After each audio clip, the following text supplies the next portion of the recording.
Hey, welcome back to Dan's Chess Lounge, everyone. Today we're going to continue our preview of the Candidates Tournament. The player spotlight for today is GM Wesley So. He was born on October 9th, 1993. So as of today, he's 24 years old.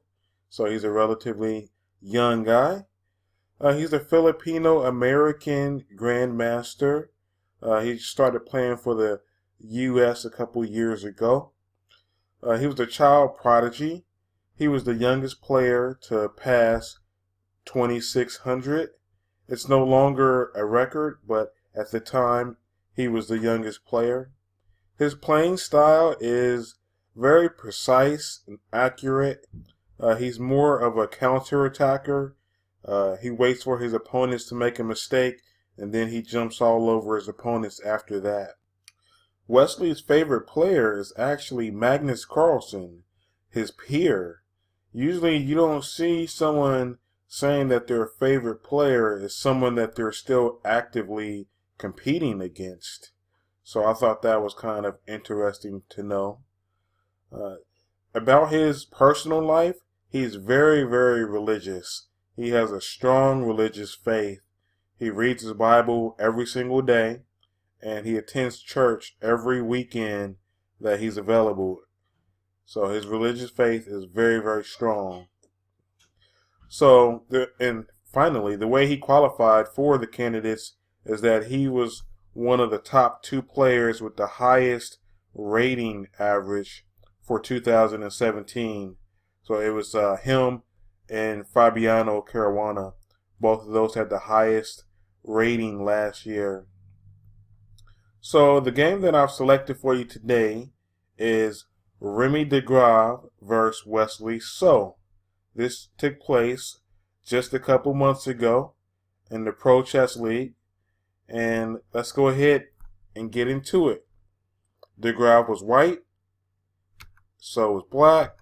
Now you have the Sicilian defense, but it's the closed Sicilian defense with knight c3. Usually the closed Sicilians are a little bit more positional and not as tactical as the open Sicilians. Knight c6, f4, the Grand Prix attack. Now the Grand Prix attack can be a very dangerous weapon for white, especially if their opponent does not know how to handle it.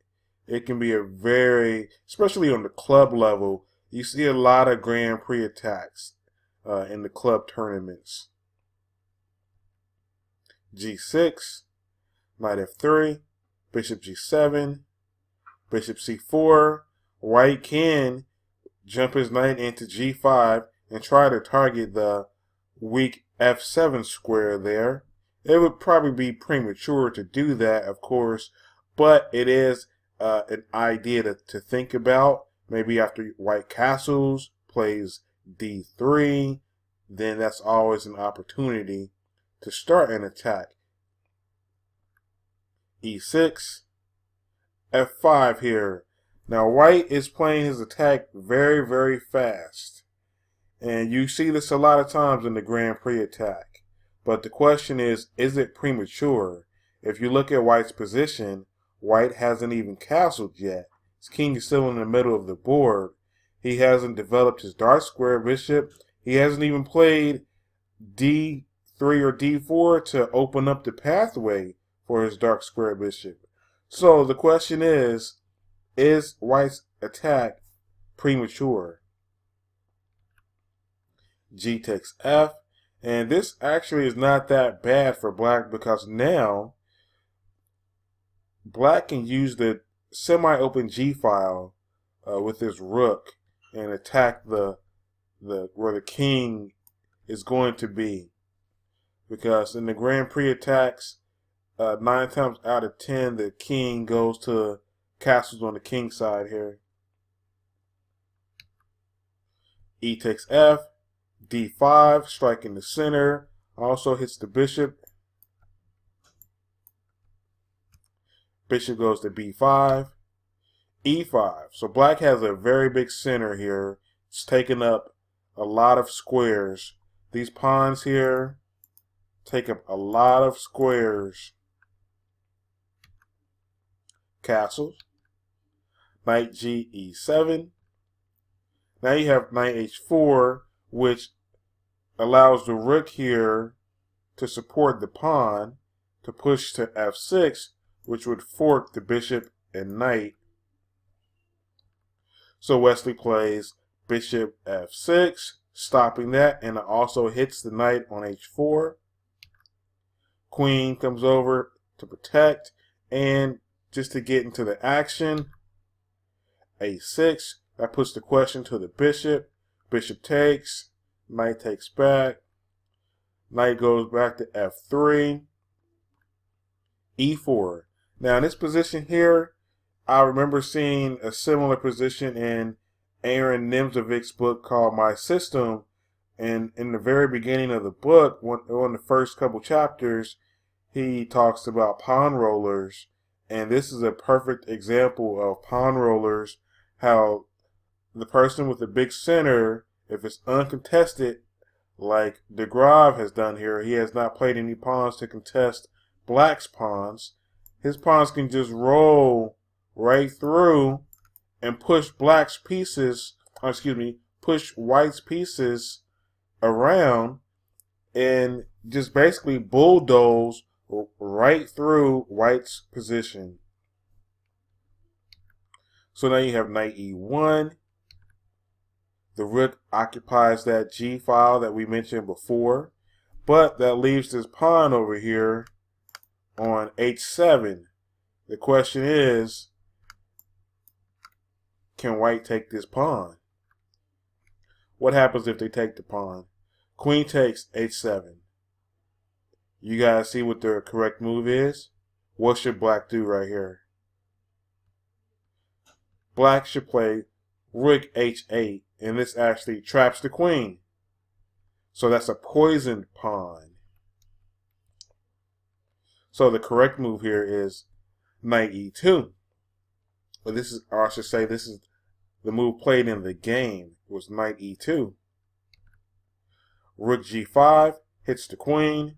Queen takes the pawn now because it's not going to get trapped. Knight D4. Knight takes knight. Bishop takes check. King slides over here to H1. The queen gets more active and gets into the game. Queen F6. Now you have the rook, queen, and bishop here hitting this pawn on F5. And if you look at white's position here, I mean, ask yourself, is white ever going to develop their pieces? They've got their rook, knight, bishop, and other rook all undeveloped on the back rank as well. And the only piece that white's playing with is the queen over here on H7 all by its lonesome. So white is very uncoordinated and position is just terrible. Look at the pawn structure. All the pawns are on the second rank still, except for this pawn that's going to get taken. It's absolutely horrible. C3 puts the question to the bishop. Now you have rook takes F5, challenging the rook on F1 and threatening checkmate if black is able to play rook takes rook. So then you have rook takes rook, the bishop takes, hits the queen. Queen goes queen G8, check. King moves up, queen takes the rook in the corner. But now you have this beautiful move here, bishop D7. So how do you actually stop queen F1 here? White resigned at this point because there's no good way. If play would have continued, let's see what would happen. The only way to stop it immediately is to play knight F3. So you have to give up a piece right away. Then you have E takes knight. And then the queen can slide over to G8. hoping to get back into the action. Maybe the queen can slide up this way. But then you just have f2. And there's no way that white can stop the pawn from promoting. Just look how horrible the dark square bishop and rook is. The dark square bishop can't even get out. It's just trapped in his own territory. So Wesley So played a great game here. And if he plays like this in the Candidates tournament, he'll do quite well. As far as my opinion of what do I think he's going to do in the tournament, I think he's going to come somewhere in the middle of the pack. I don't think this is his time to win the Candidates. I don't think he's going to do poorly.